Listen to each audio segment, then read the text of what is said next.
Folks, happy Saturday or Friday night, depending on when I release this. Welcome to So Bad It's Good. You made it through the week. You're at that sweet, sweet weekend, and I hope you are doing something fabulous with it. Fabulous. Where did I come up with that word? But thank you for being here whenever you are listening to this. We had a great week of shows. Thank you for showing up. Thank you for listening. Thank you for everything. You made a hard week a little easier on me, so I appreciate it. So I'm going to give you my all this episode, and we're going to be doing a Real Housewives of Orange County episode 2 recap, but I'm also going to talk a little bit about the Sandoval of it all. When I last talked to you a couple days ago, he had just, or his lawyers, as Tom would like to say, just filed suit against Ariana Madix, and the Bravo audience really exploded because it was just like, hey guys, did you forget I'm a douchebag? Let me remind you. By the way, my Sandoval impression is really adding, like it's getting crazier and crazier, and it's getting more guttural, but I feel that kind of fits in some ways with how he is behaving. But anyways, I hope you're good. If not, tomorrow's a new day. And let's see, if you like this show, leave it a 5-star review on Apple Podcasts and Spotify. Those things really, really, really help. So I appreciate you taking any of the time to do that. And also patreon.com/so bad it's good. We are recapping the entire first season of Vanderpump Rules over there. We did the first episode on the main feed. I hope you enjoyed that. I enjoyed doing that. So we'll be picking that back up on the Patreon this next week. And I can't wait to see what we get into. In fact, Sheena DM'd because I posted the connector scene that a friend sent me because she had it. And I was like, oh my God, this is the scene, the connector scene between Beverly Hills and Vanderpump. And, Sheena is the person that took us from Beverly Hills into Vanderpump. And it's a little piece of history that if you watch on Peacock, it's kind of completely erased. But I guess you can get it on Prime Video if you buy the episode. So if anybody's interested in having the full Vanderpump collection, I guess buy the entire seasons on Prime. So we'll do that over in the Patreon. Anyways, let's get into this. We don't have time to waste, folks. Well, we have tons of time to waste, but let's pick back up with the Tom Sandoval stuff. Okay, so this is really interesting. So I already talked about how he filed lawsuit against Ariana Madix, and everybody exploded. And by the way, this weekend, I said this on Instagram, but this weekend, if anything goes wrong, big or small, I'm going to need everybody, and I hope it's a group. Maybe it can be class action, but we need to sue Ariana Madix. If you wake up on the wrong side of the bed, sue Ariana Madix. If you get a parking ticket, sue Ariana Madix. If you stub your fucking toe, sue Ariana Madix. If you've got gas, hey, that's Ariana. She did that, man. You can sue her for literally anything.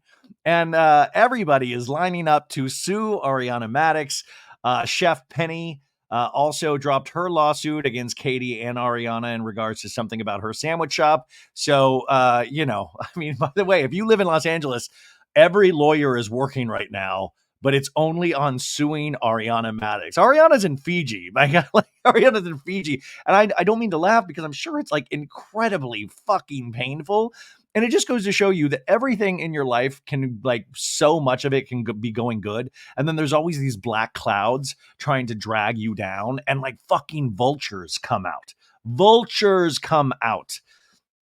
I mean, at some point, Lisa Vanderpump will probably sue Ariana Madix. I can't believe Lisa sued Ariana Madix. I can't believe that. Can go to bed. I'm doing what I need to do to survive and thrive. Nicolene. I think it's just idiotic, and it really highlights, I feel, how ridiculous the legal system can be. I know there's people out there that believe in it, that, I love Emily D. Baker. I mean, you got Bravo Docket. You got these people that walk you through the legal system. But at some point, I just feel like it gets really ridiculous in what people can sue for these days. And it seems like anything. It just seems like a chess game that doesn't really involve the actuality of any of these lawsuits or any wrongdoing. It's like just filing motions, trying to catch up the defense or the prosecution in some kind of little wrinkle that they can get a case dismissed, a la Alec Baldwin's case last week.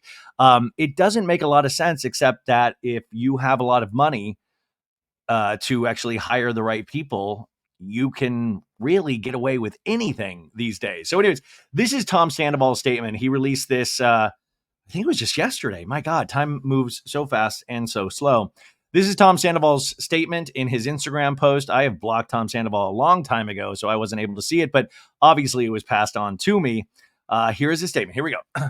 Late Tuesday afternoon, dude, my attorney, Matt Garagoth, whose advice I trusted, called me about the cross complaint in the lawsuit against myself and Ariana.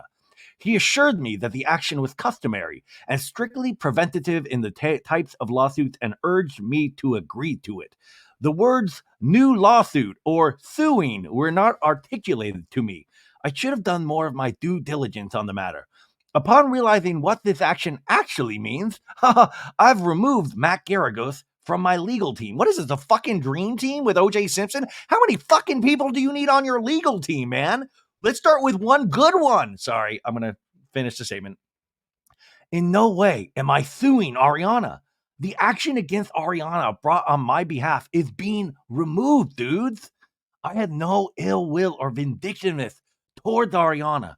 Now, by removing both the cross complaint and the attorney who recommended it, I hope to get through this case quickly so that Ariana and I can both finally move on. He capitalizes move on with our lives.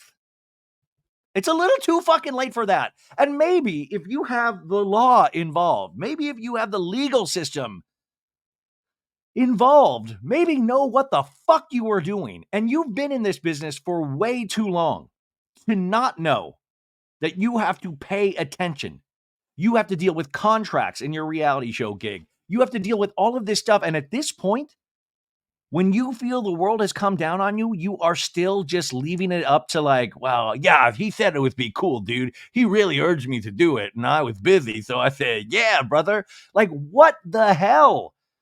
You know, the damage in a lot of ways is already done. Where this shit, it's like, okay, after the fact, you already have done this initial damage where everybody like reopened the weird parasocial wound that we have created by watching this man for so long.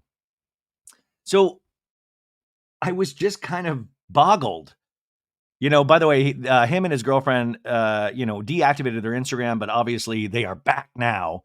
I'm sure that they have locked comments because, I understand that even. Who wants to get a bunch of negative shit on your actual Instagram page? So I understand that.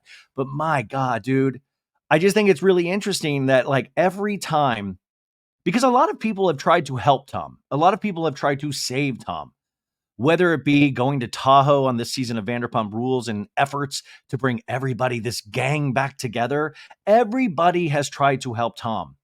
And it is starting to become apparently clear that this man is unhelpable. I don't even think that's a fucking word. But this man will take that help and ruin it. I mean, he has been given so many life preservers. And each time, like right when that Tahoe trip happened, that New York Times article came out that Bravo didn't even know he did. Like when he goes rogue, bad things happen. And like I said the other day, after this, I mean, Sheena reacted poorly to it. And you even had Sheena making a video going, this isn't cool, you guys. No, I said do better, Tom. And this is not doing better. And it's like, they're trying to help him, but at this point, how do you actually genuinely get this show going forward? Because if he keeps making moves like this, and by the way, if you want to look at it from the other side, which is always helpful to do, even if you are angry or already think you're predetermined, always look at the other side and think about it. So I was trying to really think about it, and he probably is really in a scary space, right? He does have this lawsuit from Rachel Leviss hanging over his head, but, he is one of the reasons this lawsuit is here because he made the initial choice to film somebody illegally when they were in a compromising position, something that was meant for Tom and Rachel. And he has made just everything 10 times worse But it's got to be really scary because even if we think it's ridiculous, or a lot of us think it's ridiculous, there's a really good chance Rachel could win this thing. There's a really good chance. And when she does win, I think that would be or will be the final nail in the coffin for Rachel kind of doing anything TV wise from that point on. And, but, I hope she really believes in the efforts that she's going through. And this isn't just some sort of pawn in Bethany Frankel's cottage cheese nightmare. I really hope that this is, this is an important lesson to learn for Tom and for everybody out there. Like, this shit is kind of ridiculous when you think about it. I understand that from Rachel's point of view. And I also understand from Tom that he's probably been advised this is a really hard case. But they then put the onus on Ariana and then sue on top of that, which he says was, it's with a shirt with standard procedure, dude, is really, really wild. And at some point, he is going to have to pay the piper. And I'm sure, and I will say this too, he does take care of a lot of people. He paid his band before they were even doing gigs. He is or was a very generous friend to a lot of people. Now, I don't know what the motives behind that were, but he was, for at one point, a connector of all of these people. So, of course, his life is in disarray, but he's been given so many opportunities. He was on, Special Forces on Fox last year. He just finished up season 3 of The Traitors. I mean, this guy has been given opportunity after opportunity. So at a certain point, I would hope that these opportunities are given, and especially when it's Bravo, NBC, Universal, that they are made aware of all of Tom's moves, because at this point, he's part of a very precious asset for NBC Universal, and that is Vanderpump Rules. And he is responsible now, not only for himself, but if he wants to continue on TV with Vanderpump, for the entirety of his cast, who he has continued to make fools of again and again. Now, this is funny. I was Bravo and Blaze. She has a podcast and an Instagram account, which I like her a lot. She posted this in regards to, it was an Allan Cummings, the host of The Traitors, interview. And I thought this was really, really funny and really sad. This was an interview, and it said, "What can we expect from Tom Sandoval's journey on the show?" And Allan Cumming was like, no, I'm not going to do the voice. Someone did a meme whilst we were shooting, which I didn't really understand, but now I get it. It was a picture of me on the phone, and it said Allan Cumming calling the police when Tom Sandoval comes to the castle wearing another Zara's woman suit. I showed this meme to the stylist on set, and she said, "My God, tomorrow he is wearing another Zara's woman suit." And then he continues, "What was funny was his luggage was lost the first few days. So production had to dress him. So he's got some great looks in the first few days." Definitely the first look he's got is very good. He actually embraced tartan, embraced a kilt. Of course, Tom Sandoval's going to embrace a kilt. How is that Allan Cumming obviously doesn't know Vanderpump? Of course this man's going to embrace a kilt. But I thought it would be funny if he did. Like, by the way, that's Tom Sandoval's worst nightmare, to lose his carefully packed costumes. Like, that's one of Tom's big bits. It's one of his greatest hits. Can you imagine that? And dude, nothing's going my way. They lost my luggage. I'm going to sue Ariana. But also, if I was production, I would have totally fucked with him and just dressed him in like really basic Old Navy, just old Navy mom jeans. And I mean, basically my outfit, just really fuck with him and just like show that like this is what Tom Sandoval would look like without his superpowers. But I thought that was hysterical. And then finally, in terms of the Sandoval of it all, this was another article. I'm pulling this from People magazine. This just happened the other day, too. Tom Sandoval claims Rachel Leviss' carelessness led to revenge porn suit, accuses her of acting in bad faith. So, obviously Rachel accused Tom, and she was the victim of a predatory and dishonest behavior of an older man who filmed sexually explicit videos without her knowledge or consent. Now, Sandoval has filed a cross complaint, I guess. And these were new legal documents.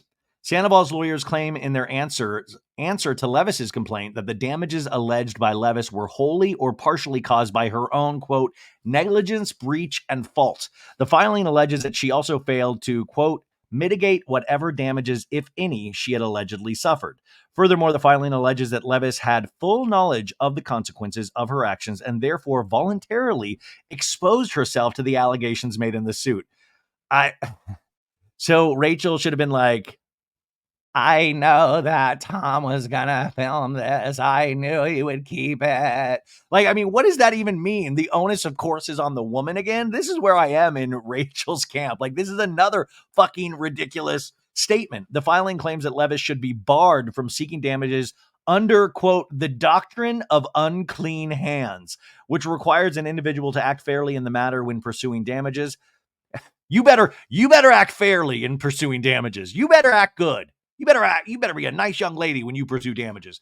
The answer also accuses Levis of acting in bad faith, claiming she, quote, did not act reasonably and in good faith. Additionally, the filing indicates that her status as a public figure should be considered. The attorneys allege that she, quote, relinquished her right of privacy, and the public has a legitimate interest in the case. Consequently, the attorneys are requesting that Levis's complaint be dismissed and Sandoval's attorney's fees be covered. I mean, this is nothing's going to happen. I guess this is a way just to get more money out of Tom from Tom's lawyers. Like, I mean, this is completely ridiculous. And why file it this week of all weeks, when Sandoval is just completely being a bonehead again and again. Also, the doctrine of unclean hands. Why is Sandoval just obsessed with Rachel's hands? He's filming her illegally, her doing stuff with her hands, the doctrine of unclean hands. Let's get the hands out of the way. And also, Tom's lawyer, who he removed from the team, Garagos, I'm assuming Garagos' firm still handles it, the rest of the team. So I don't even know really how much water that holds. It's like, you can't do my case anymore, dude. And Garagos is like, okay, buddy. Like, you don't know what goes behind closed doors. It's already ridiculous because remember, Rachel's lawyer is Tom's lawyer's brother. I mean, it's the weird thing about that. I mean, what a weird sequel to Step Brothers this would be. Anyways, that is the week in Tom Sandoval. God, you know what, guys? It used to be so easy back in the day. It used to be Jax Taylor that would always cause the most noise and make the most boneheaded moves. And I just never saw a world in which it would turn out this way for Sandoval. And like I said, and trying to be kind and trying to understand, is that he has been giving so many opportunities to make this right. So many opportunities.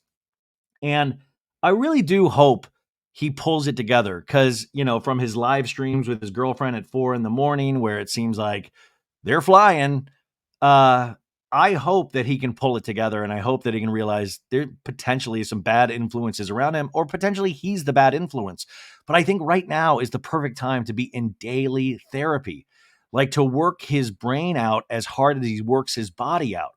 And, I want to believe in everybody, but he's got to start making these things right. And maybe it's time to like vanish alcohol again. It seemed like he was on the upswing when he stopped drinking after all of this started.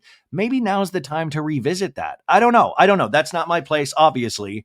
And, even just talking about this makes me want to sue Ariana. But so anyways, that's where we start today. Now let's get into the fun. Real Housewives of Orange County, season 18, episode. This episode is called Rent and Reputations. Heyo, I'm Gina. I'm in real estate now. Woo! This is the description the cable company gives us. Tamara and Shannon come face to face in a heated debate. Alexis shares details of her promise ring. Shannon and Tamara have a heated debate. Screw the presidential debates. This is my presidential debate. My God, a heated debate. Also, the heated debate was like 30. I could have used an hour of heated debate.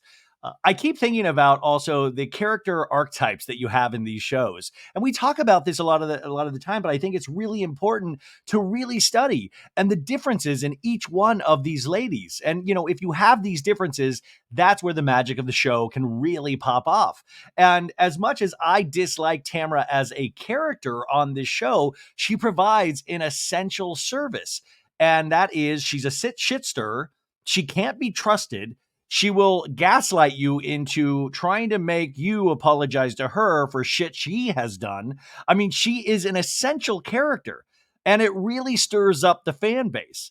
Like, I do wonder sometimes how much Tamara believes her own bullshit, but then she was going off on Twitter last night based around this episode, and I was like, wow, it sometimes does seem like she fully believes her bullshit. So I don't know.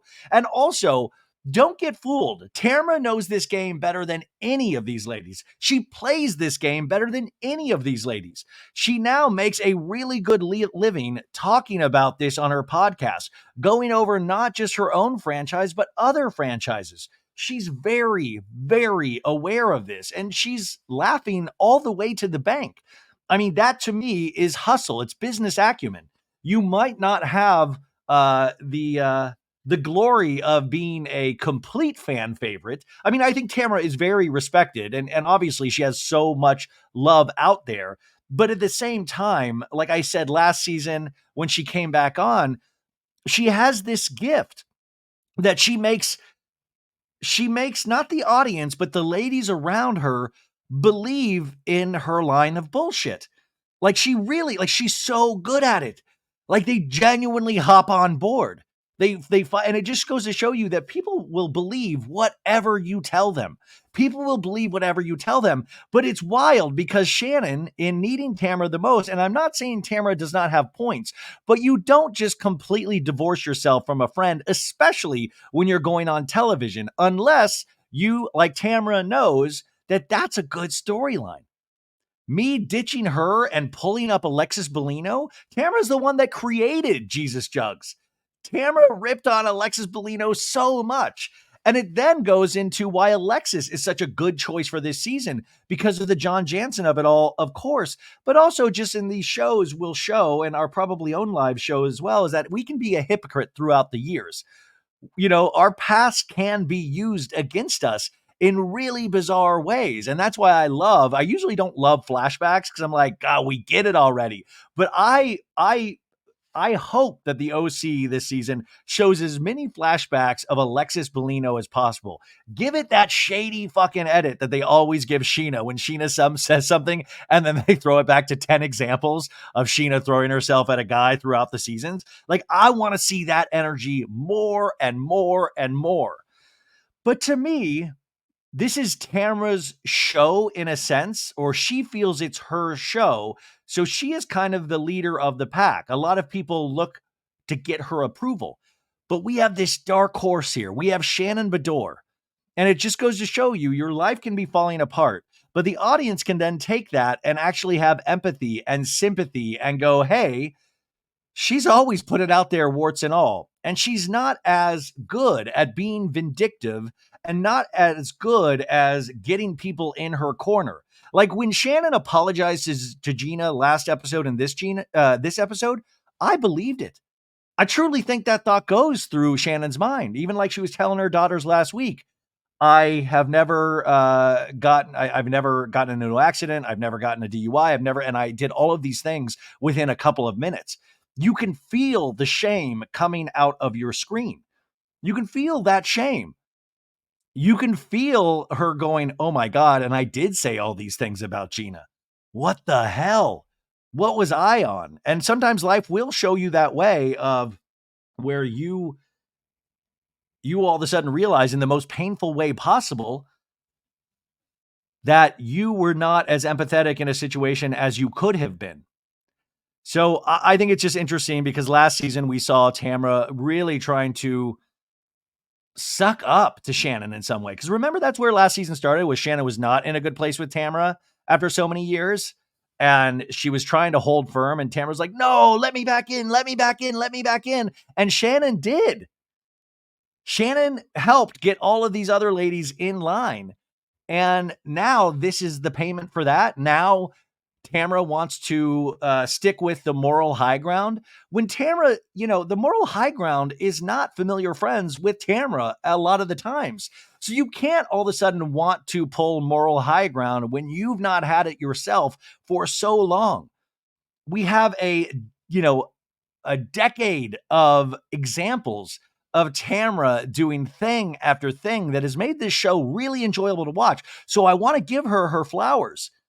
But at the same time, I want to point out it's the same playbook again and again and again. And she knows it. She knows this is a playbook. I mean, she's out there in her big bear cabin. She's really, that's why you got to give her credit. So it's like, I personally don't like her as a character on this show, but I do realize she's essential. but also she will drop you like a hot potato. Like if Tamara says you are her friend on Orange County, I would say your days are numbered, man. Your days are flipping numbered. And Alexis coming in this hot, man. We pick up this episode where we left off last week at Heather Dubrow's fancy party, where Shannon Bedore and Alexis are talking for the first time. And Alexis goes, "There's the door, Shannon Bedore." Like she had been practicing it all her life. And also the weird thing about that scene, you guys, there's the door, Shannon Bedore, and then Alexis Bellino is the one that walks through the door. Alexis Bellino walks off. It's not there's the door, Alexis Bellino, there's the door, Shannon Bedore. Hold your ground. Say it with your whole chest. And then Alexis comes in and she starts making these guttural noises like, and Tamara's the first one to like walk up to her and find out what's wrong. And then Heather Dubrow's like, "This is a very fancy party. I really wish you would chill out." And that's also ridiculous too, because Heather, we know you throw a banger of a party, but the party is here so we can have these types of conversations. Do not censor these conversations. I think we're all, any of those ladies showing up at Heather Dubrow's party with cameras and they see the sign that says anything that you do say will be held against you on the court of Bravo, you will be filmed, and you've got to agree to that. They know that they're potentially walking into some sort of tiff. That's the name of the game. So I find it interesting. Like, Heather, no, babe. Like, this is the reason why you're throwing the party, is so we can have these tough conversations and these fights. I want to bathe in these fights. I want to wash myself in a conversation between Shannon Bedore and Alexis Bellino. Whew, good. We start the episode with scenes from last week's episode of, here's where we are on Orange County. And we have Heather letting Shannon know of like, "I have invited Alexis Bellino to the party." She's on FaceTime with Shannon Bedore. I do love that this is a show that we film, and we do now, as FaceTime has grown more popular and more popular, we see a lot of scenes and they're like to actual FaceTime. Like, fuck it, let's just do an all FaceTime Housewives shows, But this is exactly Shannon's worst nightmare, because she knew she was coming in already really way behind in terms of her own behavior. And then to find out Alexis is dating Johnny J. Oh, my Johnny J. Johnny J. Johnny J sounds like he's like one of the members of New Edition. We got Bobby Brown. We got Johnny J. It's so Johnny. And by the way, John Jansen has such a boner for the name Johnny J. Well, I've never thought of that before. Maybe I am a Johnny J. Yeah, that fits me with my new turkey teeth. I'm Johnny J. Let's rock and roll, baby. John Jansen is one season away from getting a Harley himself. He's going to be like, "Eddie, you want to ride this weekend? Let's ride on our let's ride on our Harleys up to Big Bear. Can I make love in your cabin all night to Alexis Bellino?"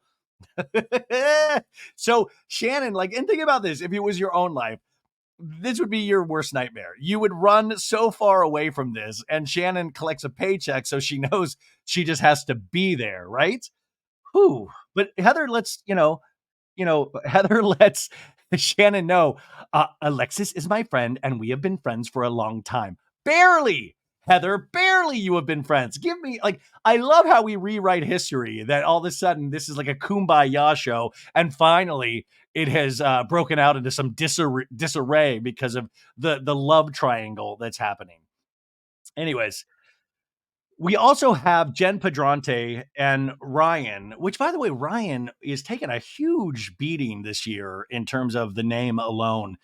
I'm Ryan. I'm not great. We got Ryan from the OC, obviously entangled in some kind of financial crimes that it's going to become more clear throughout the season. And also, this man doesn't have a job, and we see his house this weekend. It fucking looks like Kim and Kanye's mansion. I mean, just in the fact that it looked like there was not a lot of stuff on the walls and it was like kind of just creepy white. But he didn't even use his dishwasher. So Ryan is letting Jen Pedranti, or wants Jen Pedranti and her family to move in with him because she is behind on her rent. And you're going, "Ryan, what was like a month? Like what was she owe? Like $3,600? No, Jen owes $24,000. $24,000. Now, if this was a real relationship and there was nothing to hide, I would figure Ryan would just give her the $24,000, because he obviously had that money in his account, millions on top of millions, allegedly. So the 24,000 is no skin off of Ryan's back, but also imagine getting behind $24,000 in your rent and you're talking about it casually at a dinner last episode where you've ordered Malibu and Pepsis. Which I told, and by the way, I do want to point out somebody reached out to me from overseas and they said Pepsi Max is the drink of choice over there. So listen, I respect my overseas friends and listeners. So I'm not gonna say anything, but over here in America, we are a Diet Coke nation. We are a Diet Coke nation. And I appreciate that you like Pepsi, but this is a Diet Coke show. And I hope you will still continue to listen. So they had that scene where she's letting her know. And also Gina, remember, that's the big storyline that actually explodes this episode because Gina, I'm a cast member on Selling the OC now. I'm getting my real estate career together. So Gina didn't do a credit check for Jen Pedranti, and now it's going to make her look bad because she's the one that kind of pulled some strings and vouched for Jen. I don't know a lot about real estate, but if you start a job anywhere, maybe even if it is somebody on your cast, maybe chill out with favors. Like maybe wait till you're Ryan Serhant or somebody before you start just going like, yeah, I vouch for that person. I'm Gina. No, if you're trying to build your career, don't take risks like that. But I do love the vibe Gina gives us this entire episode of like, I'm not fucking going back into that casita. No fucking way. I'm staying here. I gotta make real estate work. I'm Gina. She's gotta make this work. So I love the anger, even though I think it's a little misplaced. But Jen seems like a really kind soul that probably has gotten taken advantage of a lot. But she also seems like a caring mother. She wants she kind of is nice, is willing to hear everybody and anybody and what they're going through. But she also seems like that type of character that isn't, I don't want to say ditzy, but doesn't seem to fully understand the ramifications of what she's doing. I mean, she's even paying for glam and hairstyle when you're $24,000 behind on rent. Girl, I get keeping up with the Joneses, but listen, it's not like Tamara's some fashion icon. You can dress down. It's okay. I mean, Gina dressed down for her first 5 seasons. I'm Joe. Poor Gina. This is what happens when you get introduced to the character that has less than. Then it's always in the audience's head. But I really do think I always try to pepper this with positivity is that you really do see, all joking aside, that Gina is building something here. She does have a career happening. And who knows, in 3 years, she could be wealthy.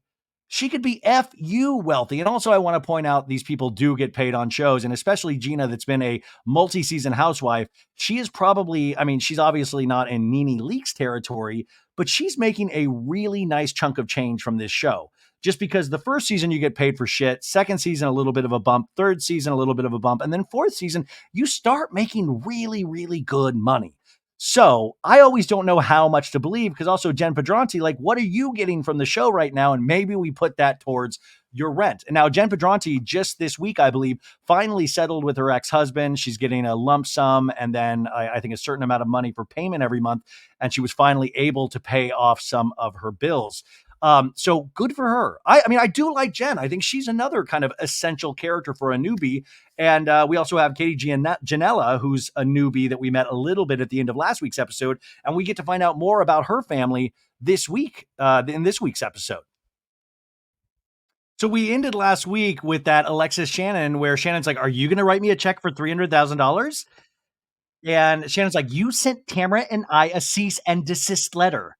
And Tamara's inside with the rest of the ladies spying about this entire scene. And, the thing is, Shannon's trying to make this about money. And, Alexis is like, I'm sorry, I have your ex-boyfriend, but there's the door, Shannon Bedore. So Alexis literally rattles that cage. It's like poking the bear. Literally, Shannon's like, this is about a lawsuit. And you're like, I'm fucking your ex. I got that Johnny J dick. This is a family show, but it's the weekend, so we're going to be a little more foul than usual. I'm sorry, you guys. And also this is Alexis, I've had her on the show before, and she really does seem like a nice person. And it's one of those things where I feel like she was prepped okay, if you're on the show, you gotta like, you gotta get into it with Shannon. You gotta get it. And she's like, okay, yeah, whatever you want. And so I feel like she's throwing everything against the wall pretty much immediately. Like, you know what I'm saying? Like, I've got dick pics. She's throwing everything against the wall to rattle that cage. And the producers are probably loving it. So it's a little imbalanced because she is going so hard. She's not relaxing into it because normally in a situation like this, if you were forced to be in it, you would come in a little shy, a little demure, not wanting to raise hell. But also, I do love that Alexis really has come in with this kind of thesis statement of, I must defend Johnny J. Like Johnny J is like a republic that she is fighting for. Like she's like, I will defend the good name of John Jansen. I will defend his name till I die. Like she's really a good campaigner for somebody that doesn't deserve to be campaigned for.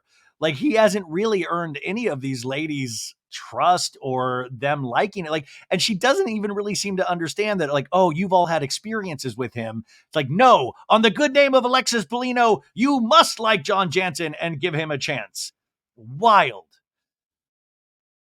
So Alexis goes, I'm not talking anymore about this, Alexis. And Shannon Bedour's like, thank you for taking him from me, Alexis. And Alexis throws out, and I'm thankful that he left you. Oh, God. And that's when Tamara, we cut to her, and she's like, okay, scatter like cockroaches. It's done. It's done.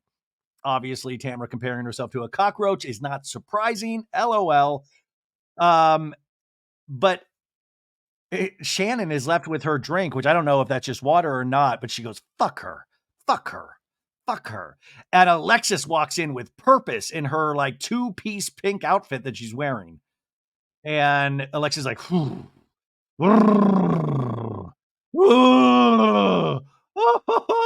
she's making, I'm not even making this up. That's literally what she did. She goes,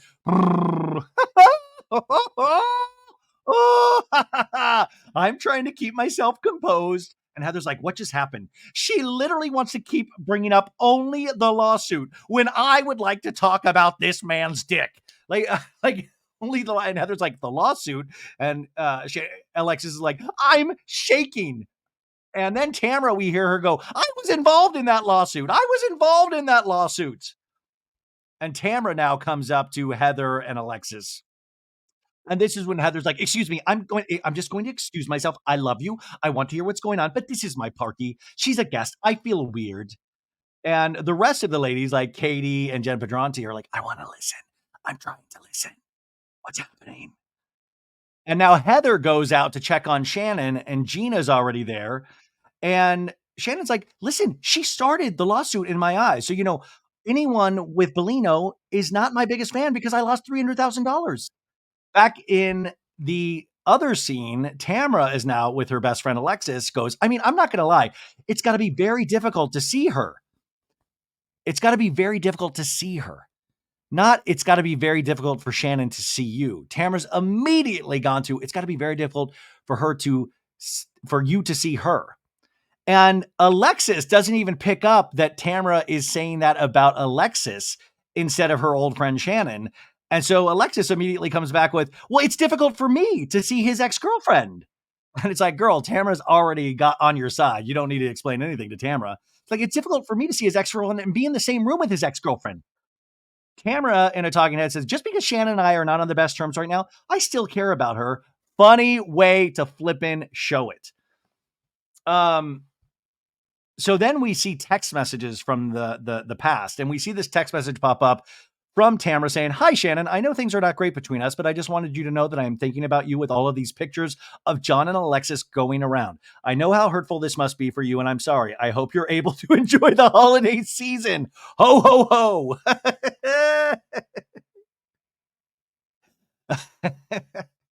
And also, I would not, like, no offense, Tamara, but I would never trust a text message from Tamara because it would be used on the show, and anything that Shannon, like this, if I was Shannon's lawyer, I'd say, do not respond to that text. But of course, Shannon responded to that text saying, thank you for your text. Looking forward to the holidays. So the voiceover says, when Alexis finally came out and said she was dating John, I absolutely felt for Shannon. And then to Shannon, her talking head goes, not only did Tamara like the photo, but she put the applause emoji as a comment. Okay, listen, I don't know girls' code, but I would think girls' code is you can silently support your best friend Alexis without putting applause emojis because all that does, and Tamara knows, is rile the base, and we are the base. Us faithful listeners, as podcasters, as meme makers, as content creators, we are the base, and we pick up on that immediately. So there's Tamara once again poking the bear. Shannon goes, I said, WTF, what are you doing? And we see a text message goes, not sure what is going on, but I can say without a doubt that you would never ever see me posting applause emojis. Her text back was, grow the fuck up.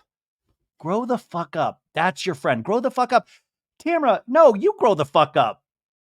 I mean, leaving applause emojis on an Instagram? What are you, 18 years old? And you are a 50, I mean, you're in your 50s, like putting applause emojis, doing high school bullshit that is not girl code, that is not friendly in any way. If you care about your friend Shannon, you could privately send applause emojis to Alexis. Do that. But that is a public statement when people follow everything that you do. Grow the fuck up. Grow the fuck up. And by the way, Shannon looks like when she says that, she like has tears in her eyes and just kind of the straight face. Like, yeah. Alexis tells Heather, goes, I want this party to continue on in a lovely way. I'm so sorry.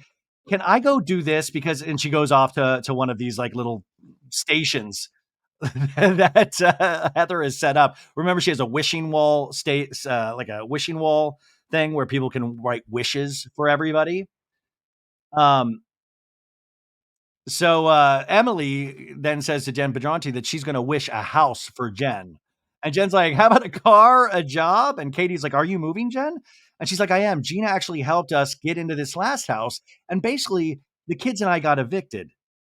And Katie's face is like, Zoinks, what? Oh my God. And Jen in a talking head goes, I was scared to death to sit the kids down and tell them, here's option A, moving with Ryan. Option B. And honestly, I didn't even know what option B was.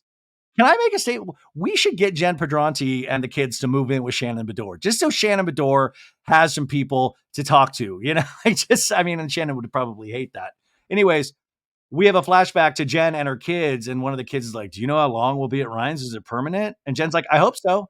I just want to find somewhere and like actually call it a home, her daughter says. And Jen's like, it is so hard to hear that. I want that too. So the kids are crying. You got to think like she does have this family and they seem like a good family and they're all kind of emotional about this. Jen lets us know she would do anything for her kids.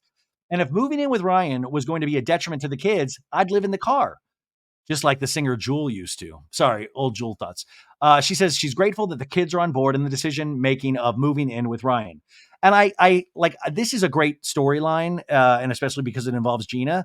But my heart is still back there in Alexis, Shannon, Tamara land. Like that's where I'm still wondering how the fuck you put applause emojis on something and then say grow the fuck up. I think that to me is Tamara in a nutshell. Grow the fuck up. No, you grow the fuck up. Anyways, Jen says it's been a long, horrible road. And Katie's like, it's a fresh new start. And Jen's like, I'm trying to look at it that way. And then we cut over to Gina talking to Heather and Tamara. And Gina's like, every time I go out of my way to be a nice person, I get bitten. It's hard. I helped Jen. I found out she was evicted because she put it on Instagram. And by the way, Tamara's like, yeah, I put applause emojis on that. And then Tamara's like, she put it on Instagram? And Tamara's offended. She put it on Instagram? Oh my God, Tamara doing most of her dirty work on Instagram. And Gina's like, well, that she had to leave the house. And Heather's like, I thought Emily told me that she didn't even have a credit check because you vouched for her. Yeah, I'm pissed about it. Now, in a talking head, Gina's like, now this is starting to affect me professionally. I don't need other agents talking about the fact that I put somebody in a home that didn't pay their bills. Which also, you have to kind of laugh and realize how ridiculous reality television is because I would say Real Housewives of Orange County, you admitting this on screen is part of your calling card. You know, like also, I do love the thought that all the OC real estate agents are on like a group text and they're like, we're hearing bad things about Gina. I don't know if she can cut it. She's going to make our industry look bad. I hope we don't come off as greedy weirdos.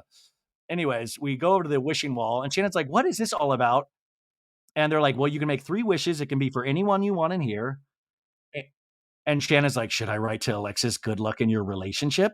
Which, by the way, Tamara, if it was anybody else, she would do applause emojis for that. She would find it very funny. Now, Alexis, we get a shot of her clocking Shannon Bedore, like, what is that bitch over there doing? What is that bitch who's been with my man over there doing? Like, man, Alexis, when she has a mission, she's on it. Anyways, Shannon's like, that would be so snarky of me. And Jen Pedranti asks Alexis, are you okay? And she says, I understand how you want to protect John, Alexis. I'm the same way with Ryan. I mean, she really is the same way with Ryan. And Alexis is like, there's not wanting to protect him. I will. He broke up with her. He broke up with her. And by the way, now Alexis is using a voice, not our inside voices. So Shannon can hear it over at the wishing wall. And she's like, we can lower our voices just a little bit. Okay. Okay. And Alexis is like, was I raising my voice? And Shannon's like, you were quite loud. And Alexis goes, I just got scolded. I just got scolded. Okay. Like, I'm going to listen. She is older than me. She could be my mom, actually. No, Alexis, she couldn't be your mom, actually, unless something really bad happened, because I was looking at their age ranges, and this is their age range. Alexis Bellino is 47 years young, and Shannon Bedore is 60 years young. First off, Shannon Bedore looks flippin' awesome for 60 years young. That facelift was amazing, but she's been looking great the last couple of seasons. But that's a 13-year difference. So I don't think that mother thing holds a lot of water. So weird. But also John Jansen. I mean, is this more? How old is John Jansen? Is this like a robbing the cradle situation for Johnny J?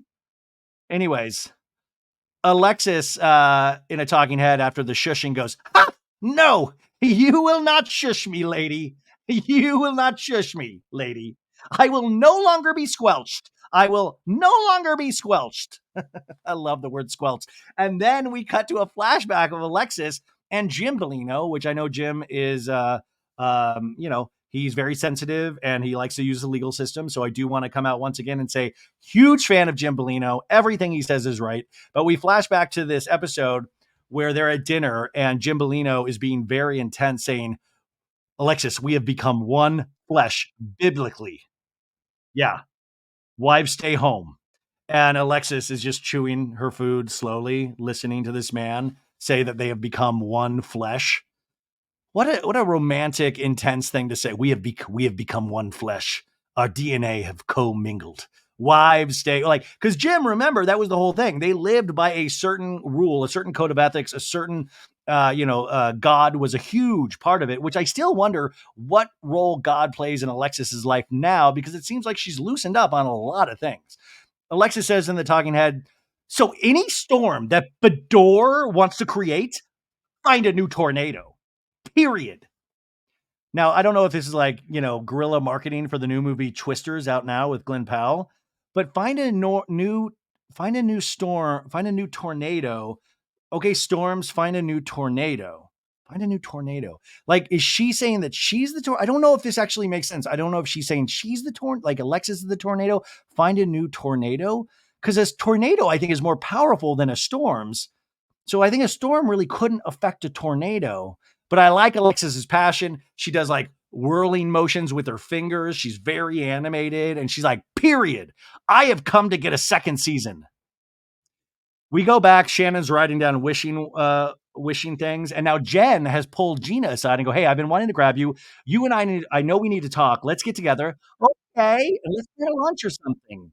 And Gina's like, all right, good. That's perfect. So that's it. Gina's like, this is not the time or the place because I have a history of messing up Heather's parties. And we flash back to the party from 2 seasons ago where Heather's like, you are shit talking my husband at my party. No, I'm not, Heather. No, I promise you. Here's what I'm going to tell you, Gina. Shoot the fucking messenger. In a talking head, Gina's like, not today, Satan. I will not be fucking up Heather's party. Not today. I'm a real estate mogul. Anyways, Heather's like, let's get to the table. Everybody's like, oh my God, it looks amazing. And everybody's kind of teasing Heather. I would expect nothing less. And Tamara's like, so pretty. And then Alexis goes, "Oh, please tell me I'm far away from Catwoman."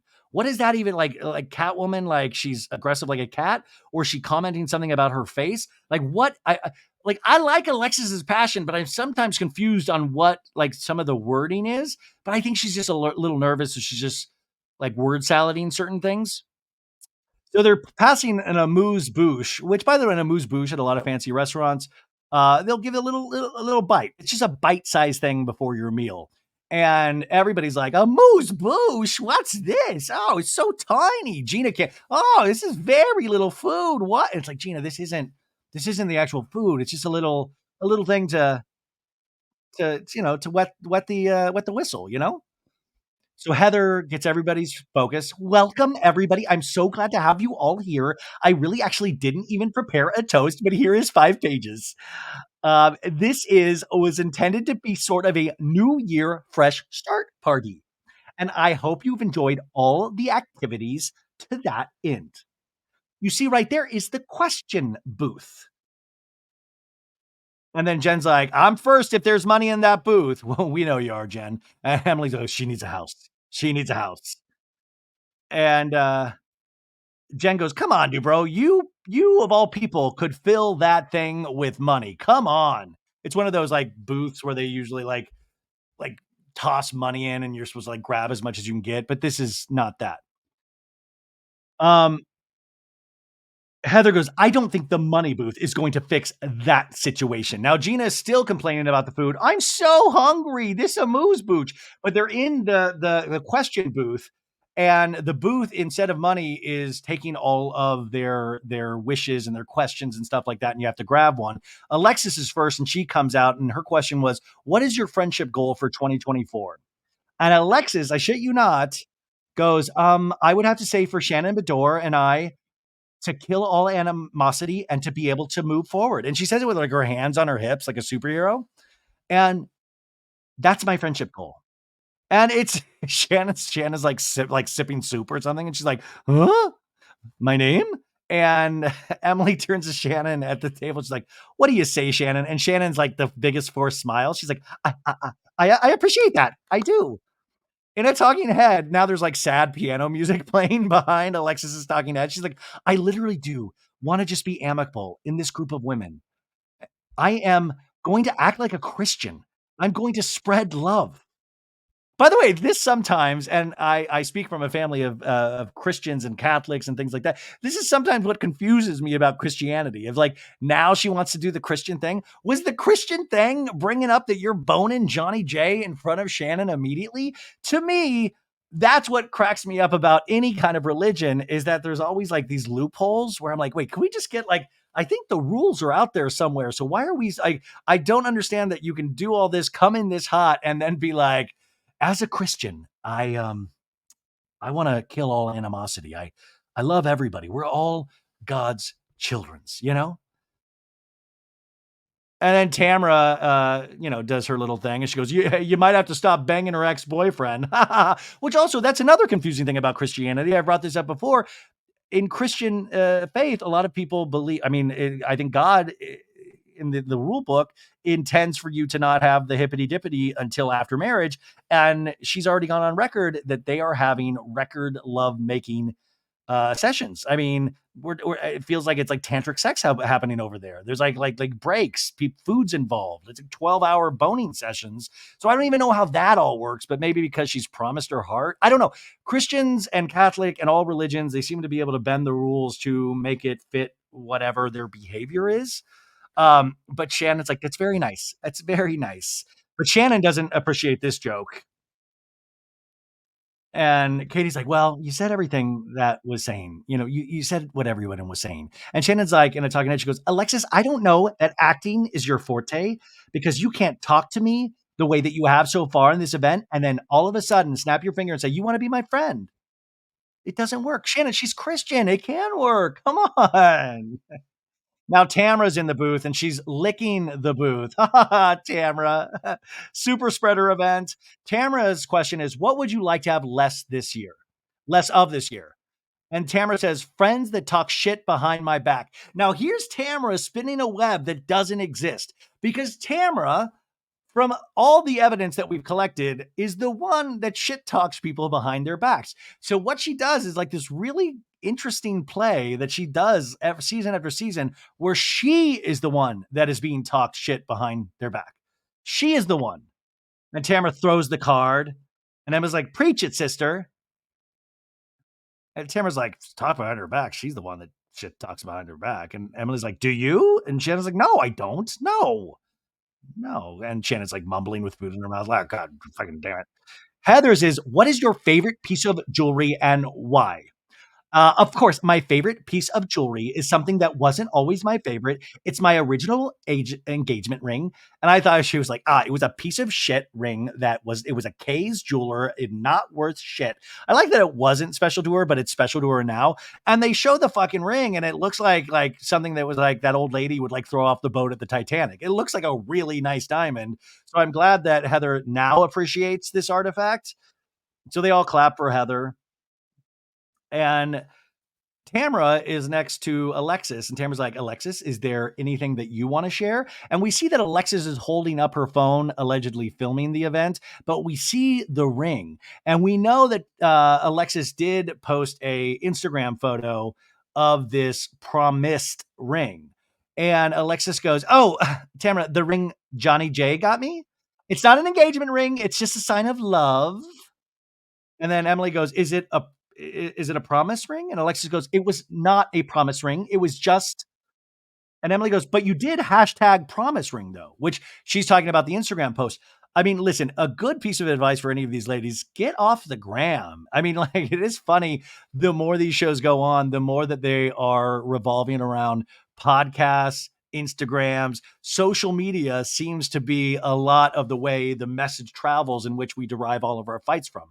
So Alexis is like, not promise, promised. Were you silenced or were you silent? Were you silent or were you silenced? So now we have to look at like fucking Webster's the difference between promise ring and promised ring. And Emily's even confused, like promised, promised. And Alexis goes, never promise ring. It says promise. It says hashtag promised. And I was like, isn't that the same thing? Good lawyer mind with Emily. And Emily goes, it has a D on the end. That makes it different. Promised. And Alexis goes, it can also mean promised in the eyes of the Lord. That's the loophole we've been looking for. That's what's allowing her to have the sexual relations with Johnny J, is that in the Lord's eyes, once the Lord saw the hashtag promised, the Lord was like, it is totally cool for you to touch each other's private parts. That's what it is. There it is. And Katie turns to Gina and is like, is she really religious? And Gina's like, oh, I don't know. Katie says there's no difference between a promise ring and a promise ring. It's just a D. I guess that's what she's getting, Katie says. Hey-oh! And Gina's like, that's a big gift for the 2-month mark in your relationship. You think you're going to marry him? And Alexis just like the pursed lips and she's like, mm-hmm, mm-hmm. And Gina's like, after 2 months? Which is another slap in the face for Shannon because they had been together so long and that didn't happen. You know, I don't know how much jewelry Johnny J gave Shannon, but I don't think it was a lot. Shannon hears all of this, and I just feel like, oh man, slap in the face. And Alexis is like, I'm not marrying him tomorrow. Oh my God. You would find out from Instagram before that. Shannon now excuses herself from the table and says, I'll be right back. And Alexis says, we both tried to push it back as soon as we could. We tried to push it back, our love, but we ended up at the same booth, which is at the Quiet Woman. That was one night, and there was definite chemistry.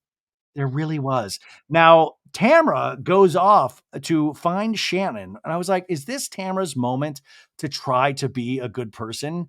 And now we also walk past, they actually have security for this event. They have this lady, they have a quick flash of a lady that looks like she just wants to be anywhere but here to working security for this event.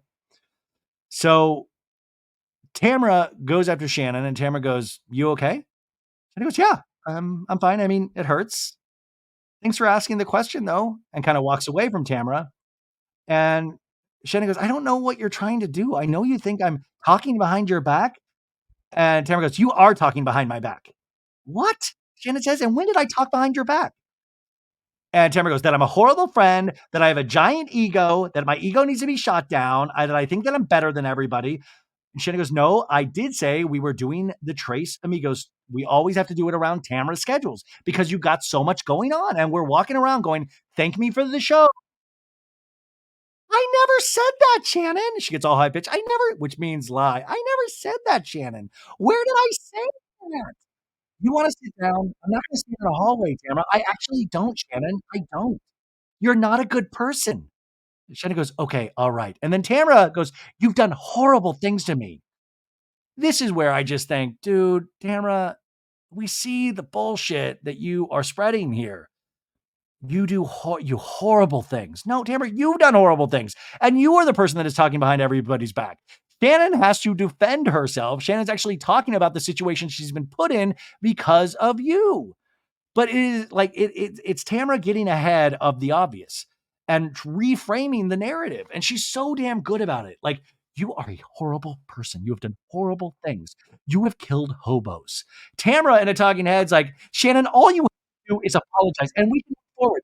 What the fuck would Shannon, sorry, what the fuck would Shannon have to apologize to Tamara for of all people? What in the gaslighting hell is it? All she has to do is apologize and move forward. Oh my God. So Shannon comes back in, sits down next to Glam by Pam and says, "Do you know that Tamara just said to me, multiple people have told me that you said I'm a horrible friend, that I have an ego." And Shannon goes, "I did say you had an ego. I did." But she goes, "No, I don't want to sit down with you. You are a horrible person," she says. And Glam by Pam says, "Talk about kicking someone when they're down, you know?" And Glam by Pam's like lining Shannon's lips. Heather's clocking all of this because she wants to make sure this event doesn't go into the negative area, which it's already gotten into. But that is wild. It really is kicking somebody when they're down. You don't have to go this hard, but I think that's also, we have to realize Tamara also realizes she's on a show. So she is pulling out all the stops. I do wonder sometimes how Tamara is in real life with friends. And like I said many times, I think Tamara probably has the most real life of them all. We just probably don't see it. She probably has one of the happier lives on the show. It's just that it's not on the show, if that makes sense. Anyways, Heather's like, "I just wanted to say thank you for everybody. This was really great. I hope you are leaving with a smile on your face and hopefully a good time. Cheers. Cheers." And she does the Heather cheers. Cheers. And then, happy 2024, everybody, to all. And to all, a good night. We pick back up after commercial, and Gina takes us to a property that she is selling like on the market for like 1.4 million, and she's setting up the house to show us. She's like, "Oh, you can never light enough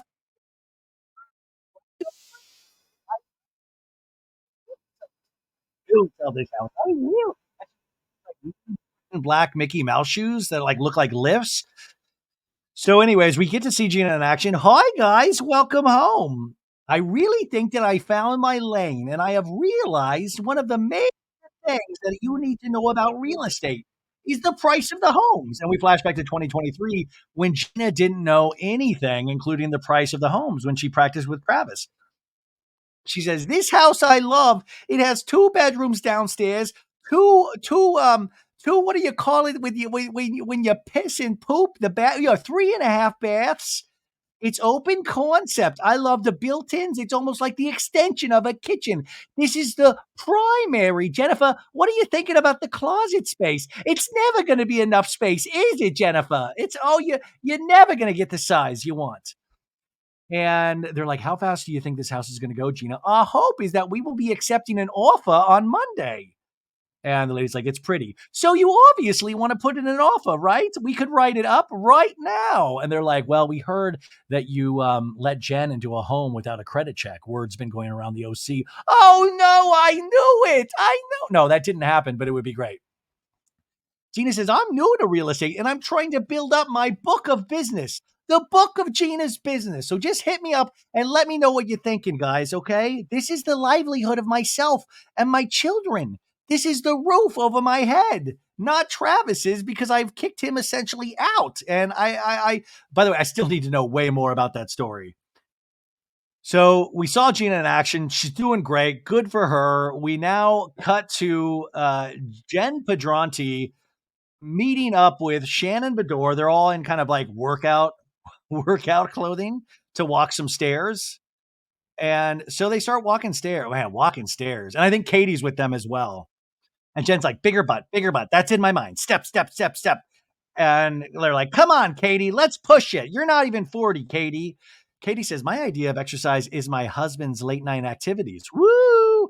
She says, I can't be the only woman in Orange County that doesn't work out. If I could drive my car to the mailbox, I would.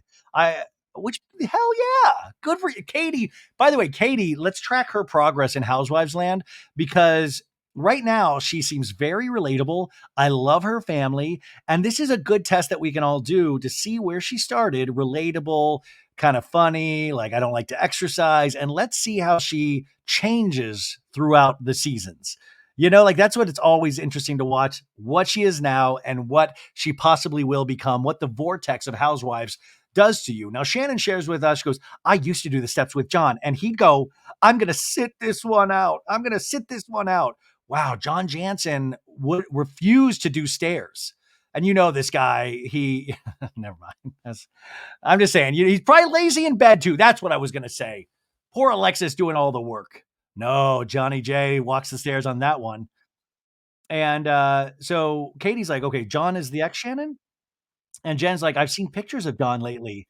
He looks like he's like turning back the time or something. Which also, that's like, I know Jen doesn't mean anything by it, but like, come on, man. It's not like he's, anyways, Shannon goes, first of all, he didn't smile big with me because he was in complete misery. No, he didn't smile big with me because he didn't like his teeth. So he just had new teeth put in. So that's why he's smiling really big, because, and I'm like, oh, Shannon, my love. Oh my God. That's why he just didn't like his teeth. And that's why he was always pursed and looked like he was about to kill somebody. But now he got Carl Radke's big turkey teeth. And now that's why he's smiling. It's not because of Jesus jugs. And Katie's like, oh, that makes sense. And Jen in a talking head goes, maybe it is the new teeth. But Jesus jugs is pretty cute. So it could be a combo of Jesus jugs and the new teeth. Everything is coming up, John Jansen. Shannon goes, we don't need to talk about me anymore. Let's talk about you, Katie. You play golf? And she's like, well, I try. My husband plays golf every day. It's our whole life. I mean, if you came to our house, all the artwork, and Jen's like, it's all golf. And she's like, yeah, that's how we met. They've been married 7 years. Says he's amazing. He was a travel reporter for the Golf Channel, Golf Network, and she was a travel reporter for another golf network. And she says in a talking head, she got into broadcasting. She wanted to be a weather girl, but that was too scary. So she went into sports journalism. She just doesn't want to play. She says, my husband wants to give me lessons, and that will just end in divorce. And she kind of laughs. So far, I love Katie. Shannon says, I think I should take golf up. And they're all like, yeah, girl. Single is a single lady. And Katie says, I didn't want me meeting you for the first time, Shannon, to be awful like that. So I'm sorry. So it's good we get to hang out today. And Shannon's like, absolutely, absolutely. And Katie was like, yeah, that was a lot for me. And Jen's like, that was the first time meeting Heather for you? And Katie goes, I saw Heather at was Sutton's. I saw, sorry, one sec. I lost my place like a professional. I saw Heather at Sutton's Christmas party, and she says Heather looked at her and turned away, which, by the way, that happens to us all the time in our lives. But yeah, I love Sutton's like, ho, ho, ho, it's me, Sutton Strack. I'm a mover and a shaker. I'm connecting people. Katie Janella, come to my Christmas party. You'll meet luminaries like Heather DeBro, I say, and Garcelle Bouvet. I love the fact that Heather kind of gave her a once over and then turned around. Who knows what the reality of that situation is, but I could see a world in which Heather would do that. Katie asked Shannon, how are you and Heather? And Shannon goes, I never know, whichever way the wind is blowing. Shannon in a talking head goes, Tamara told me a lot of things that Heather said and did. We flash back to last reunion where they were coming at Heather saying that Heather never repeated anything on camera. And Shannon goes, "You told people that Shannon and John's relationship is not good, but I can't tell you what it is because it's in the vault." So Heather, Shannon is saying, went around and talked shit about Shannon and John's relationship, but said it was in the vault. And Heather's like, "No." Shannon now says, "I don't know if they're all true now," because she was basing that on what Tamara said. Tamara's the one that talks behind everybody's back. I mean, listen, in reality, they probably all talk, behind everybody's back, but it's like a game of hot potato on this show. So Katie goes, "Who are you friends with, Shannon? Who are you close with in that group of girls?" And Shannon goes, "Well, I had great conversations with Emily and Gina." And Jen's like, "I got to get together with Gina. I was going to talk to her at Heather's party. But time and place, and I do owe her 24,000. And Shannon goes, "Jen, what's your beef?" Jen's go, I don't have beef. I think she's got a beef with me." We cut back to Gina FaceTiming with Emily. And I was like, "Why do you look so pretty?" "Well, I look pretty, Emily, because I'm working, to be honest. I'm actually a little bit irritated right now, though, Emily. I got to be honest with you. You know that I put Jen in the house, right? I helped her get in that lease, and that's having an impact on me. I had a deal lined up, and I had to get a cash buyer. And I had to get a cash buyer quickly. And I knew that this agent would likely be able to bring that to me. And I couldn't even get her to text me back. That cost me 50,000 when that deal fell apart. So this is what the mean streets of Orange County real estate. Maybe also, Gina, maybe they just didn't text you back because you're new in that. I don't know. They didn't text me back because there's bad words about Gina and real estate out there. Emily goes, "If I put you in that position, I would be mortified." Jen ruined your reputation, Gina. What a way to keep your friend calm, cool, and collected, Emily. So we're now doing like that back and forth scene. And Jen is like, okay, she found the house, right? I told you this, Shannon. Then we get evicted, and I guess apparently she's like, when I saw Tamara and Emily, Emily's like, "And why wouldn't you move in if you don't pay?" And Jen goes, "And why do you know this?" Well, more talking behind people's back, and we flash back to that scene with Emily going, "Why would you sign a lease if it couldn't be paid?" And that's the part I don't understand. And Jen goes, "Honestly, Emily, I didn't know my rent wasn't going to be paid." And Shannon goes, "How did you qualify for a lease though?" And Jen goes, "Well, my dad co-signed for me." And Tamara goes, "He ought to be thrilled about that." Back in this scene, Jen goes, "As my friend, I get we're all in the same circle and you're talking, but as like the agent who helped me get in the house, why are you running around talking about shit that's going on?" And Shannon's like, "Yeah, that's not okay." Now, the reality of that situation is, yeah, I still don't have a clear answer why she would move in. And that is a shitty thing to do. Obviously, that's a shitty thing to do. Now, back to Gina and Emily. Gina's like, "I don't even know where she's living right now." And Emily goes, "She can't rent somewhere in Orange County. They're going to ask for credit. They're going to want financial statements. I mean, she's beyond that." "Well, wait, what do you think? Do you think she's in with Ryan?" And Emily goes, "Yeah, it's her only option. I assume she's going to move in with Ryan." Back to the other scene, Katie goes, "You moved in with Ryan, Jen. What does Ryan do? What does he for a living? What does he do?" "Great question, Katie." And Jen goes, "Well, nothing now." And there's like, "What?" "Well, he did mortgage for years and years. And that, by the way, if he did mortgage, how did he not help you get into a house?" But then she says he's done real estate development since then. And there pauses and they're all like, "Oh yeah, no, that sounds yes, yes. Oh yeah, Jen Shaw. Yeah, okay, okay." Jen goes, "There's no office." And Shannon goes, "Nice, nice." "Yeah, why is that nice?" "Oh, there's no office. There's no paperwork. Nice, nice. Uncluttered. I like that. Yeah." Jen goes, "He's just kind of, I feel like he just sits around and like plays in the sunshine. He just kind of always lives a dream life." I always tell him. And when people are like hearing things that don't make sense to them, so and they're trying to like be nice, they're like, "Oh, nice, nice. Play in the sun. Yeah, no, that's night. No, night. Great. Amazing. Yeah. Dream life. Okay, nice, nice." Shannon goes, Shannon's smiling like, "That is nice. Yes, yes." Back to Gina. Gina goes, "Know where she's gonna go? To work. She's gotta go to work. Like Kim Kardashian says, get your ass up and work like Gina in real estate." And Emily goes, "No, she's not gonna do that because that would mess up her gym schedule." And Gina's like, "Oh, I understand and sympathetic to what Jen is going through, but it's one thing to burn me as a friend, but you take food off my kid's plate, it's a problem. I'm not going back in the casita. Fuck that. No, no, no. Gina ain't going backwards. You're not calling me Casita Gina no more.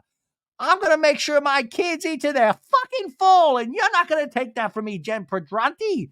Emily says, "You would swing on a pole if it meant you had to put food on the table for your kids." And Gina goes, "I would try my best for sure to swing on that pole." And Emily goes, I respect that. I do. So they do love you. Bye, bye, bye. And Gina just says under her breath, motherfucker, motherfucker. So now we get to meet Katie's family for the first time, the new housewife. We go to her house. Looks like a really nice house, but not like ostentatious, not Heather Dubrow, but like a nice house. Her husband's out playing with their son soccer. Her daughter is painting her nails in the kitchen island. And Katie lets us know that her name was Katie Fletcher, grown like name. I always remember knowing that I was adopted. My parents could not have children. They adopted my brother and sister from Georgia. And we see Katie 6 months. And then they heard of an adoption from Korea. Maybe a year later, she was FedExed over here, she says, and here I am. Um, so Katie's cooking. She's making tortellini soup. She's doing her own cooking. Um, Katie lets us know she 100% felt different around her family. We didn't talk about anything Korean. We didn't eat Korean food. We didn't involve ourselves in the culture. But Kylie, her daughter, has a big interest in her Korean roots. She has taught herself to read Korean and speak Korean. And so now we'll go out to eat a Korean restaurant, she says, and her daughter will order for me. And Katie's like, and this is embarrassing. But her daughter seems like their daughter seems awesome. And the daughter is preparing for a date night. And her husband's like, is it okay if Kylie goes on a date? Katie's like, what do you think? Yeah. And the little boy's like, I don't want to be in the conversation. She says, Matt and I have one son together. His name is Bandon. He's 6. And this kid, cute as a button. She says her first marriage, she had 3 kids. 17-and-a-half-year-old son Gavin is in San Diego. He wanted to finish out the school year in San Diego, which I understand. And then my 14-year-old son Max lives in Atlanta with his dad full time. But they say, tell us about the boy that you're going on a date with. And the daughter, Kaylee, says, oh, he's over 6 foot. Like that's the please say it's not Austin Kroll. But she says, when I gave birth to Kylie, it was on my 20th birthday. And I said, yes, I beat teenage pregnancy. The husband says, we could care less about the height of the boy. And Kylie's like, okay, well, mom raised me saying men 6 foot and under are just friends. Oh my God. It's brutal. Men 6. God, you can't even be 6. I'm 6 foot. That's far. 6 foot and under can just be friends. That makes sense. And she goes, well, we're tall women. Katie says Kylie and Matt have a very strong relationship. That's her husband.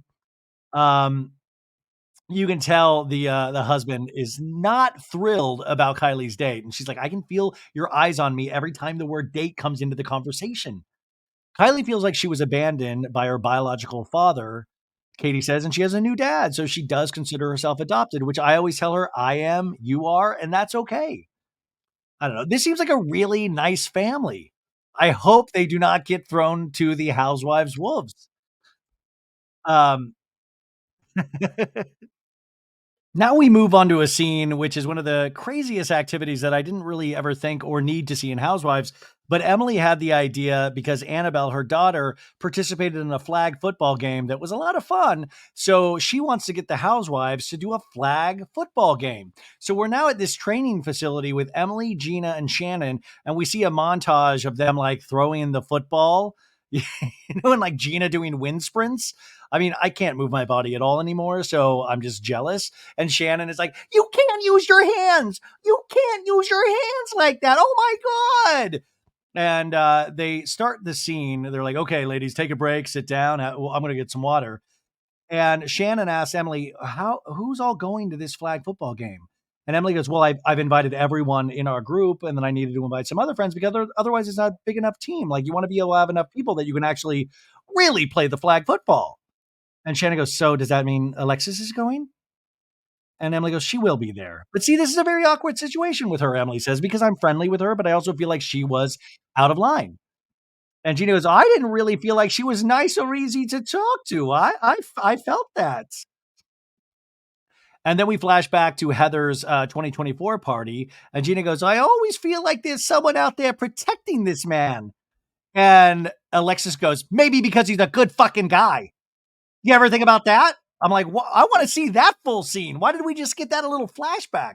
Back in this scene, Gina goes, honestly, I'm like trying to warn her. The instances that I've had with John, like at that party, that made me uncomfortable. I can hear him. I could hear him outside. He was aggressive. And then we flash back to the scene with John Jansen with Shannon, where he's like, fuck her, fuck Gina, fuck her. Who the fuck she thinks she is? Okay, sweetie, calm down. I'll calm down. Now, in this scene, Shannon makes another excuse for John. He goes, well, yeah, he hadn't eaten. He's a grumpy bear when he hasn't eaten. But now he has new teeth. You go, well, I didn't know that I have to travel around with a snack pack to hand out to grown men so that they don't tell me to fuck off. In a talking head, Gina goes, Alexis, you better make sure the dinner is on the table at 5 o'clock on the dot, honey. He's like a gremlin. You got to like feed him and water him, and they're fucking evil. Yeah, John Jansen is a mogwai. Like, he was cute, but then he turns into, hey, I'm a gremlin. I'm Lisa Rinna if I don't eat. I got to tell you, Gina is kind of bringing it this season. Anyways, Gina goes, I think you should be really proud, Shannon, of the way you handled yourself at the party. And Shannon's like, thank you, thank you, thank you. I just want to say, Gina, I feel so bad between my DUI, my Dewey, and when I went to that place. Yeah, there were a couple of nights I was freaking out. I thought my life was over, and I did drink a lot. But once I went to that program, that everything changed. But I didn't realize how hard it is because it's really hard. In a talking head, Gina goes, obviously, I sympathize with her. And we flash back to Gina's dealing with the same lawyer that Shannon had, where he said, hey, your license is going to be suspended for a year. She's like, thank God no one got hurt, but I feel terrible. In her talking head, she says, sometimes it takes perspective to make people change their own perspective. Shannon goes, you're a good mom and you're a responsible person, Gina. And I've always thought that that was who I was too. And I just can really understand what you went through. So I'm sorry that I wasn't. And Emily's like, that's huge, Shannon. And she's like, yeah, I'm sorry I wasn't there for you. And they were like, you can tell they're shocked. Emily's like, that's really commendable of you to say that. Well, I don't hold any ill wills toward you, Shannon. I know where you're at now, and that's why I promise you I will not make that worse.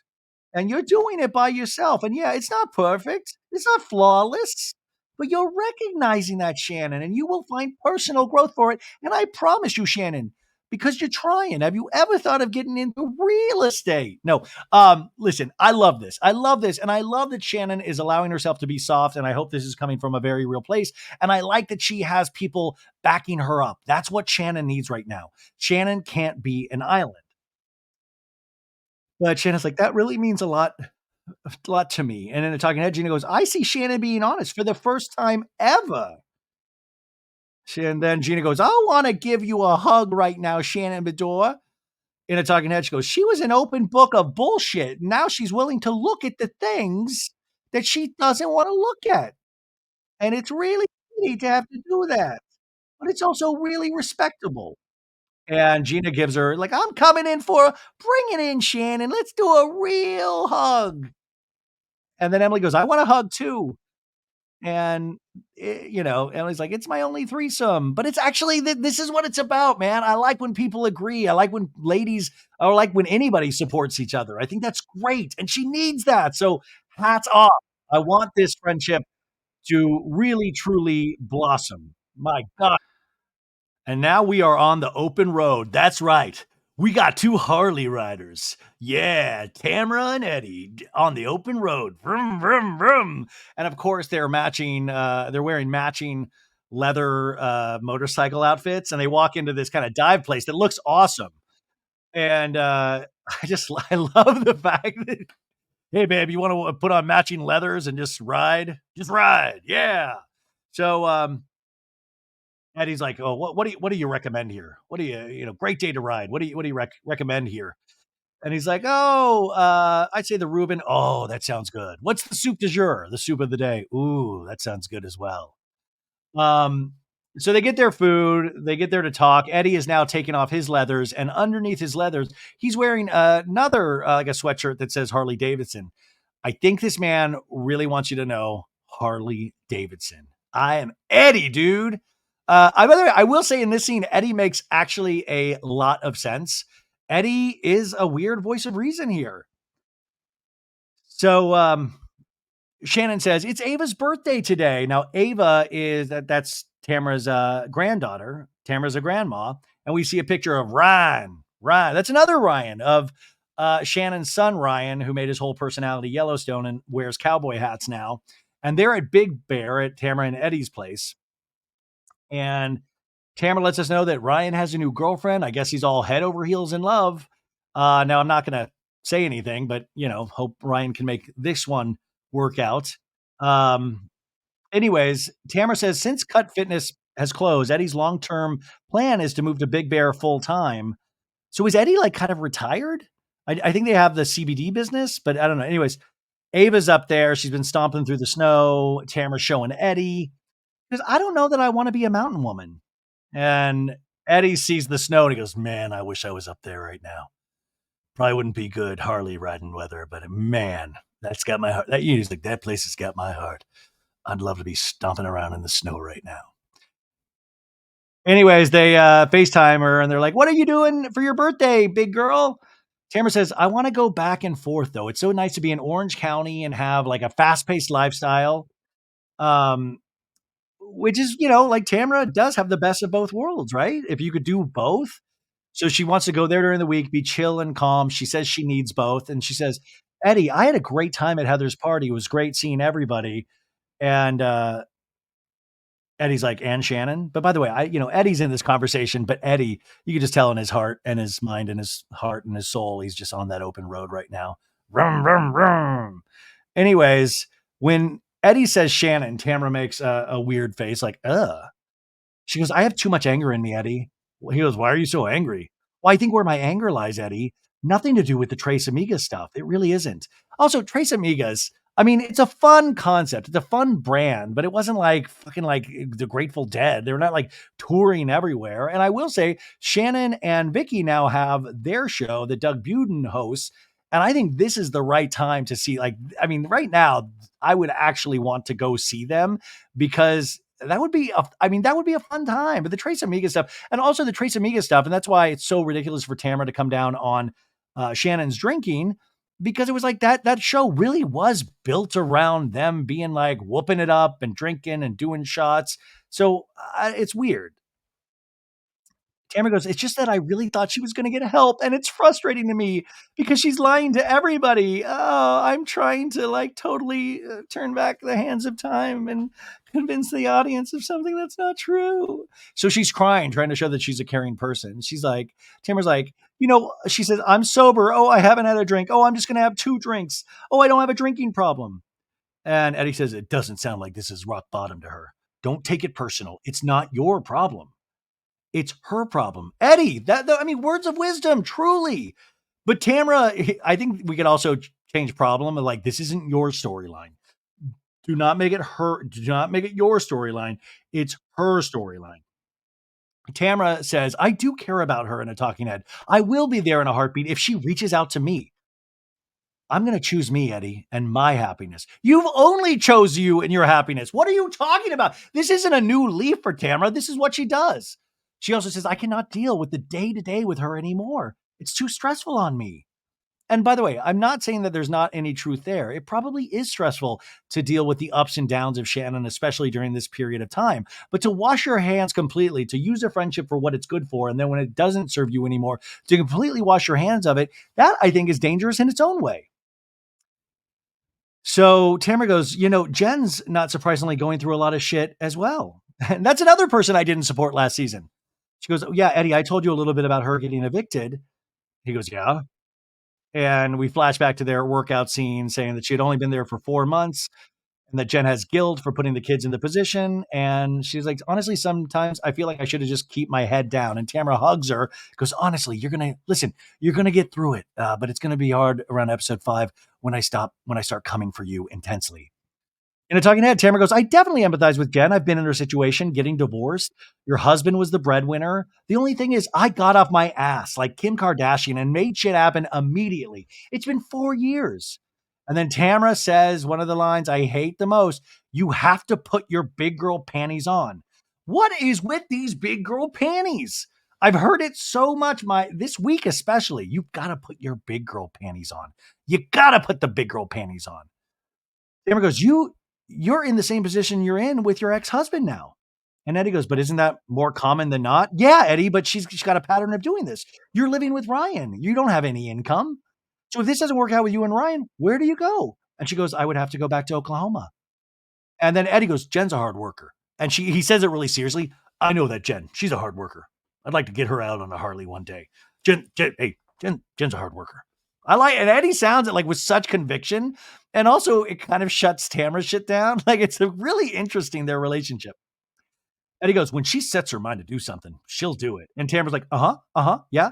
What's going on in her life is probably derailing all of that. Yeah. And making her look like she can't figure out life.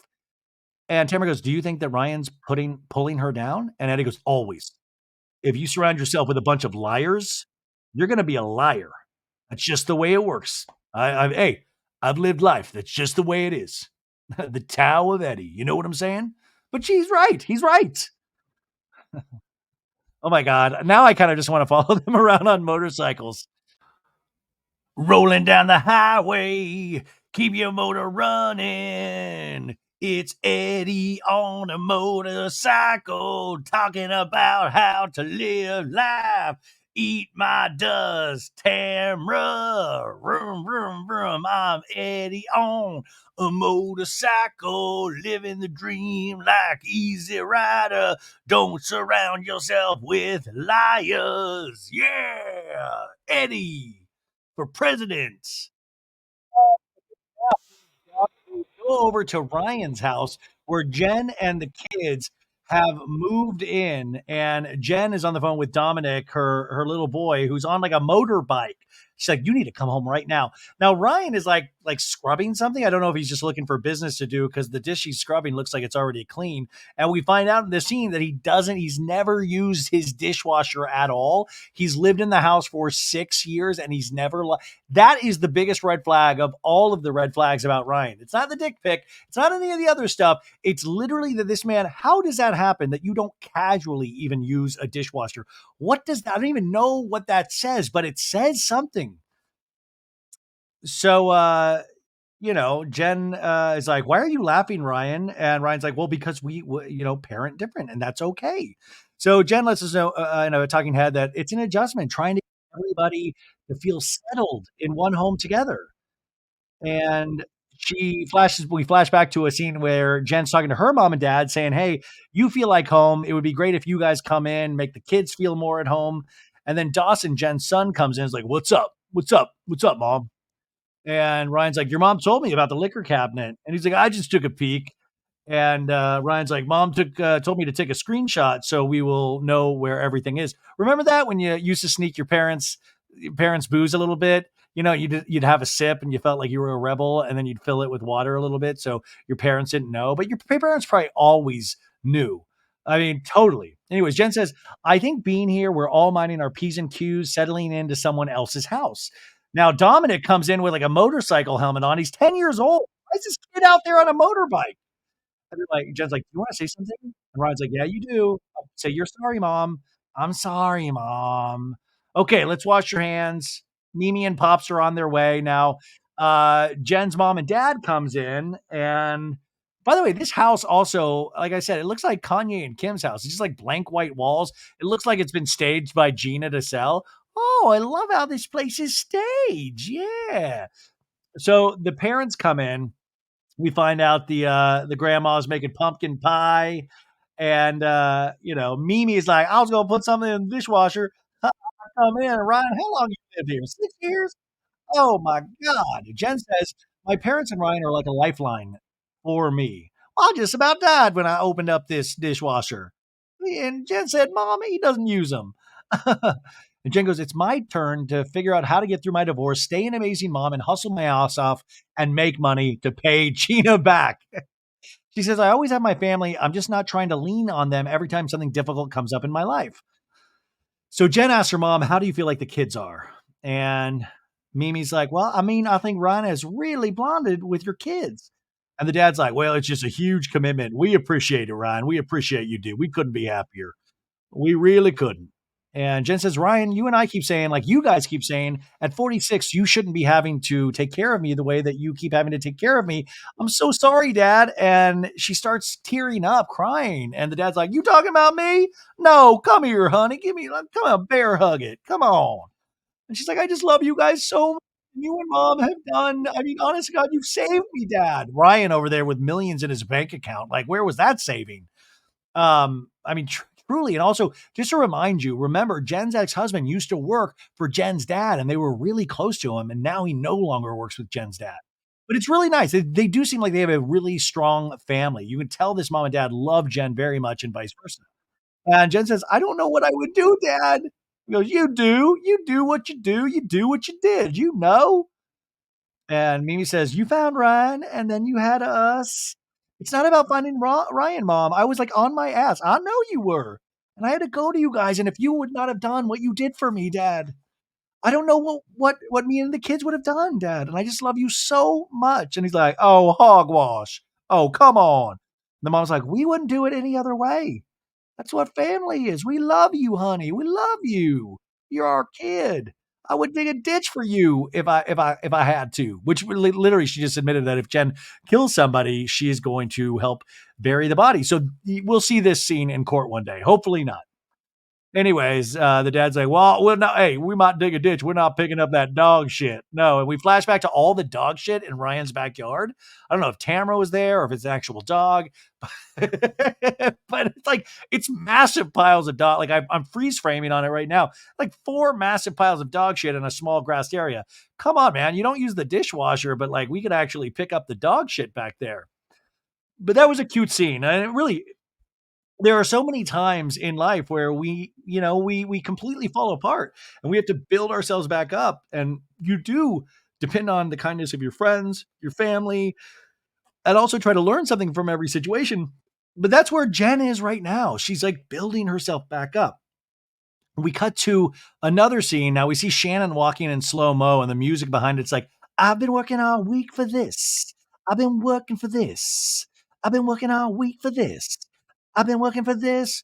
So Shannon's having a table for two, but we don't know who Shannon is breaking bread with. And then we do. Heather Dubrow slow mo walks up. Heather Dubrow. And Heather comes out and it's like, okay, all right. Oh, hello, Shannon. Oh my goodness. Hello, Shannon. My coat is my purse, Shannon.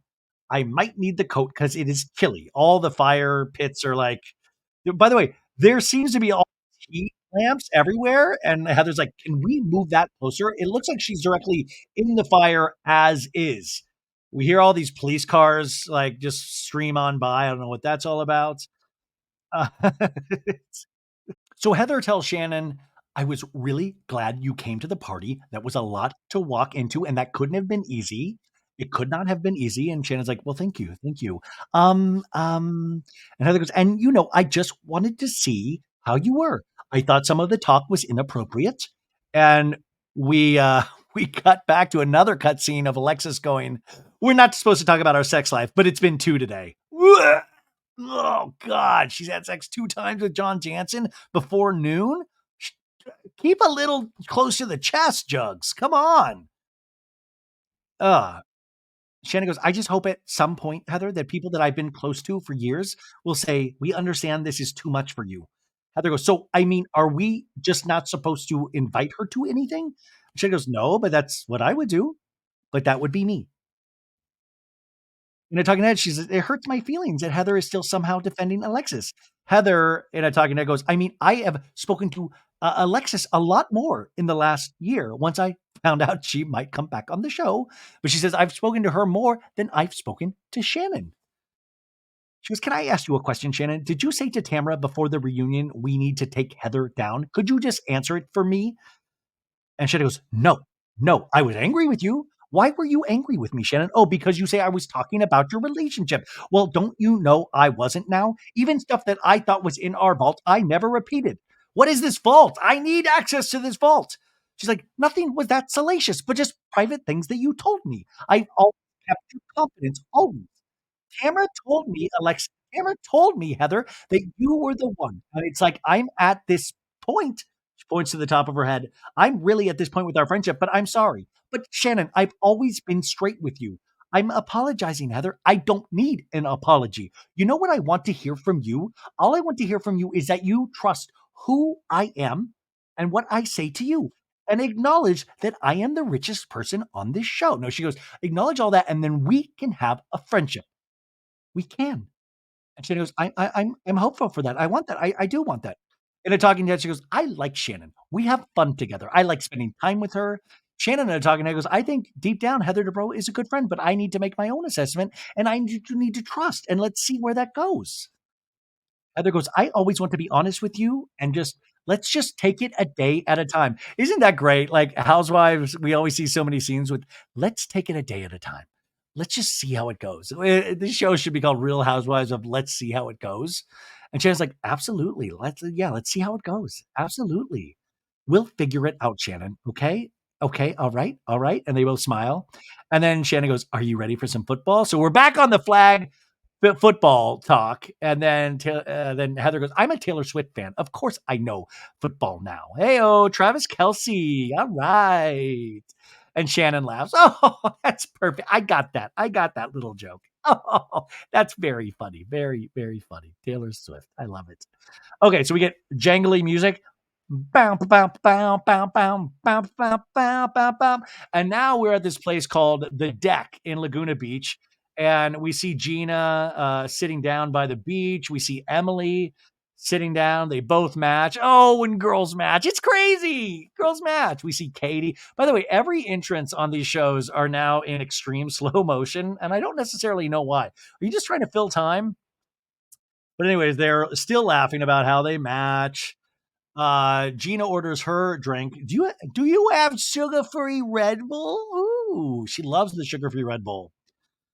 So they get their little munchies, their drinks, and now we're gonna get to the meat of it. See what this whole scene's gonna be about. And Gina goes, "How tall are you, Katie?" And Katie's almost 5'8", she says.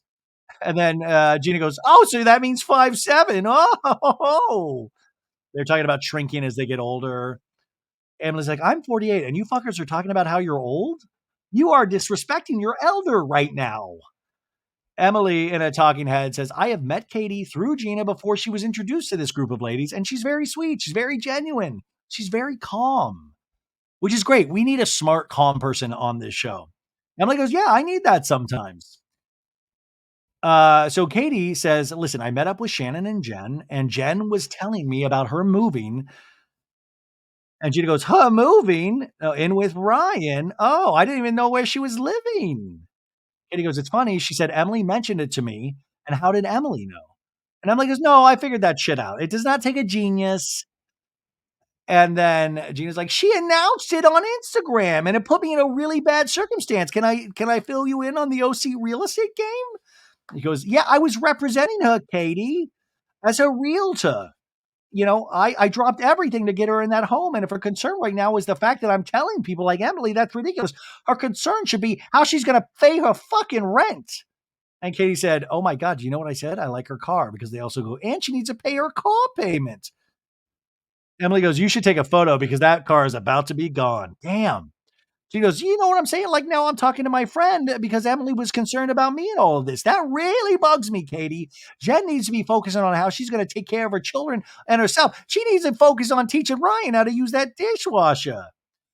She's trying to assign blame for her own problem." And they're talking to Ed. Gina goes, "The way Jen lives her life is her problem. And now it's mine. It's not mine, but now it is. It's bullshit.